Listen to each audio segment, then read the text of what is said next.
Good morning everyone.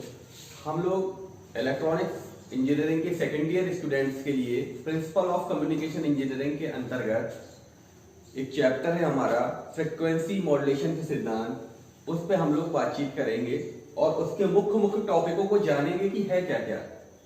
सबसे पहली बात, American electrical engineer sir Edwin Harvard Armstrong साहब ने पहली बार फ्रीक्वेंसी मॉड्यूलेशन के सिद्धांत को बताया। कहते हैं आवश्यकता ही आविष्कार की जननी है। जिस तरह से चीजों की आवश्यकता पड़ती गई उस तरह से चीजें आगे बढ़ती गई। उस समय टू वे रेडियो की बहुत ज्यादा आवश्यकता थी। जैसे हम लोग देखते हैं हमारे यहाँ पे काफी लोगों ने देखा होगा, रेल कर्मचारी या पुलिस के लोग एक वायरलेस हेडसेट लिए रहते हैं, तो उसको टू वे रेडियो सेट बोला जाता है। उसमें एक पार्टी जो सेंडर पार्टी है और रिसीवर पार्टी के बीच संवाद एक रेडियो ट्रांसमिशन के माध्यम से होता है। तो उस समय ये प्रक्रिया फ्रीक्वेंसी मॉड्यूलेशन पर आधारित थी, क्योंकि इसमें साउंड क्वालिटी एएम की अपेक्षा बहुत अच्छी थी। तो इसी चीज को का लाभ लेते हुए सर एडविन हार्वर्ड आर्मस्ट्रॉन्ग साहब ने इसके कुछ प्रिंसिपल्स प्रदर्शित किए, जो हम लोग जानने की कोशिश करते हैं। हम लोगों को पता है कि हम लोग कम्युनिकेशन में 3 टाइप्स के सिग्नल पे अपना अध्ययन करते हैं। पहला है मॉड्यूलेटिंग सिग्नल। मॉड्यूलेटिंग सिग्नल होता है वो ओरिजिनल या बेसिक सिग्नल जिसे हम अपने मुंह से बोलते हैं या हमारा सोर्स सिग्नल होता है। दूसरा सिग्नल होता है कैरियर सिग्नल। वह एक परिपूर्ण ऊर्जा युक्त सिग्नल जिसके पास पर्याप्त ऊर्जा है और वह हमारे मॉड्यूलेटिंग सिग्नल की सहायता करेगा एक स्थान से दूसरे स्थान तक ले जाने में। उस सिग्नल को कहते हैं कैरियर सिग्नल। तीसरा सिग्नल है मॉड्यूलेटेड सिग्नल। मॉड्यूलेटेड सिग्नल होता है कि जब signal modulating signal carrier signal के साथ मिलके एक कोडेड सिग्नल या एक परिपूर्ण एनर्जी युक्त सिग्नल बनाता है, उसे कहते हैं मॉड्यूलेटेड सिग्नल। तो फ्रीक्वेंसी मॉड्यूलेटर एक ऐसा मॉड्यूलेटेड सिग्नल बनाता है जिसमें हमेशा कैरियर सिग्नल की फ्रीक्वेंसी मॉड्यूलेटिंग सिग्नल के अनुसार चेंज होती है। इस विधि में किसी भी प्रकार का एम्पलीट्यूड चेंज नहीं होता। एक बार फिर देख लीजिए, काफी कॉम्प्लिकेटेड है और एग्जाम क्वांटम से बहुत इंपॉर्टेंट है, ठीक है। और आप लोग जो भी लोग जूनियर इंजीनियर या बीटेक एंट्रेंस के लिए तैयारी करते हैं, तो इस टॉपिक से 1-2 प्रश्न पूछना बहुत कंपलसरी टाइप से है। इससे आता ही आता है जब कैरियर की तत्कालिक फ्रीक्वेंसी किसी भी इंस्टेंट पे कैरियर की फ्रीक्वेंसी मॉड्यूलेटिंग सिग्नल के अनुसार परिवर्तित होती है, तो यह प्रक्रिया फ्रीक्वेंसी मॉड्यूलेशन कहलाती है। हमेशा याद रखना है कि फ्रीक्वेंसी मॉड्यूलेशन की प्रक्रिया में कभी भी सिग्नल का एम्पलीट्यूड चेंज नहीं होता है। हमने यहाँ पे जानबूझ के पॉइंट नहीं लिखा है क्योंकि आप लोग कंफ्यूज ना हो कि सर में एम्पलीट्यूड भी लिखा है, तो यहाँ एम्पलीट्यूड में वेरिएशन अलाउड नहीं है। पहली बात, कैरियर सिग्नल का हमेशा फॉर्मूला साइन के केस में होता है EC equal to capital EC sine omega t plus theta.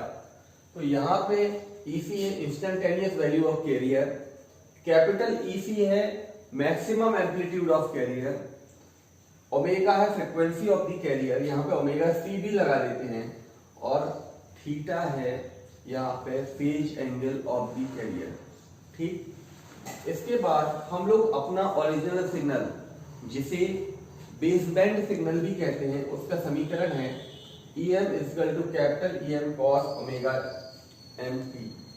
यहाँ पे EM है instantaneous value of the message signal या मॉड्यूलेटिंग सिग्नल।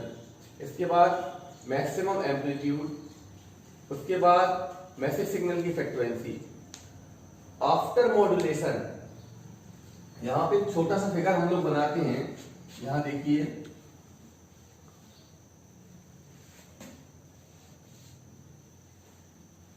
एक मशीन है जो मॉड्यूलेटर है, यहां से हमारा मॉड्यूलेटिंग सिग्नल जाएगा, यहां से कैरियर सिग्नल जाएगा, और हमें इसके रिजल्ट में मॉड्यूलेटेड सिग्नल प्राप्त होगा। क्लियर है? तो इस मॉड्यूलेटेड सिग्नल जो इसके नीचे हम स्टार मार्क करे दे रहे हैं, इसका इक्वेशन होती है E = EC sin omega CT plus MF sin omega MT। यहाँ पे सॉरी करेक्ट कर लीजिए, यहाँ पे ओमेगा C होता है। इसके बाद यहाँ पे एक टर्म आता है MF का मतलब होता है मॉड्यूलेटिंग, MF का मतलब होता है मॉड्यूलेशन इंडेक्स। ठीक, मॉड्यूलेशन इंडेक्स बताता है कि डीप ऑफ मॉड्यूलेशन यानी कितना % मॉड्यूलेशन हुआ। मॉड्यूलेशन इंडेक्स का फॉर्मूला होता है KF/EM/ओमेगा m। KF होता है प्रोपोर्शनैलिटी फैक्टर, EM है maximum amplitude of message signal और ओमेगा m है एम्पलीट्यूड ऑफ मैसेज सिग्नल। तो MF की वैल्यू यहां से कैलकुलेट, इस फॉर्मूले के थ्रू कैलकुलेट की जाती है। आप लोग नोट कर लीजिए इसको। नेक्स्ट चीज है फ्रीक्वेंसी डेविएशन। फ्रीक्वेंसी डेविएशन होता है फ्रीक्वेंसी में अंतर। फ्रीक्वेंसी डेविएशन के फॉर्मूले में हम लोग हमेशा मैक्सिमम फ्रीक्वेंसी से नॉमिनल फ्रीक्वेंसी को घटाते हैं। तो अब आप लोग जान लीजिए कि नॉमिनल फ्रीक्वेंसी क्या होती है, मिनिमम फ्रीक्वेंसी क्या होती है और मैक्सिमम फ्रीक्वेंसी क्या होती है। टोटल मॉड्यूलेशन के समय FM में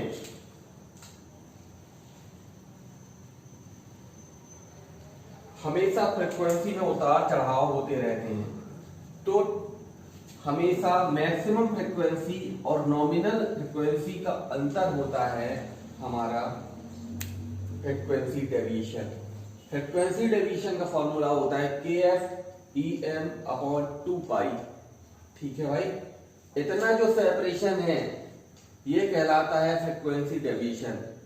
ठीक, नेक्स्ट टॉपिक आता है, यहां से बहुत सारे न्यूमेरिकल प्रॉब्लम बनते हैं एक एक नंबर के। कैरियर स्विंग, हमेशा कैरियर स्विंग फ्रीक्वेंसी डेविएशन का डबल होता है, यानी कि मैक्सिमम फ्रीक्वेंसी से मिनिमम फ्रीक्वेंसी के बीच का डिफरेंस कहलाता है कैरियर स्विंग। क्लियर है? अब हमने यहाँ पे फ्रीक्वेंसी मॉड्यूलेटर इस्तेमाल किया था। इस फ्रीक्वेंसी मॉड्यूलेटर में एक मॉड्यूलेटिंग सिग्नल था, कोई भी हम बोल रहे हैं ये सिग्नल भी हो सकता है। यहाँ पे कैरियर सिग्नल है। यदि ये फ्रीक्वेंसी मॉड्यूलेटर है तो हमेशा यहाँ बन के क्या आएगा मॉड्यूलेटेड सिग्नल FM। और इस FM बनाने के 3 तरीके हैं। पहला है रिएक्टेंस ट्यूब मॉड्यूलेटर, सेकंड है वैरेक्टर डायोड मॉड्यूलेटर, थर्ड है आर्क टर्न ट्यूब मॉड्यूलेटर। तो रिएक्टेंस मॉड्यूलेटर में कुछ और नहीं होता है, पैसिव एलिमेंट L और C लगे होते हैं, उसके साथ में एक वैक्यूम ट्यूब जो कि ट्रायोड ट्यूब या पेंटोड ट्यूब हो सकती है, जिसका इस्तेमाल हम लोग सेमीकंडक्टर इलेक्ट्रॉनिक्स के आने के पहले करते थे। ठीक है, जब मोरे साहब ने सेमीकंडक्टर इलेक्ट्रॉनिक्स को इंट्रोड्यूस किया उसके बाद इसका अस्तित्व तो खत्म हो गया। उसके बाद हमारा सेकंड मेथड है वैरेक्टर डायोड मेथड। ये सेमीकंडक्टर बेस्ड मेथड होता है। वैरेक्टर डायोड एक ऐसा डायोड होता है जिसका कैपेसिटेंस चेंज होता रहता है, इसे वैरी कैप भी बोलते हैं, आप लोगों ने पढ़ा होगा इसे।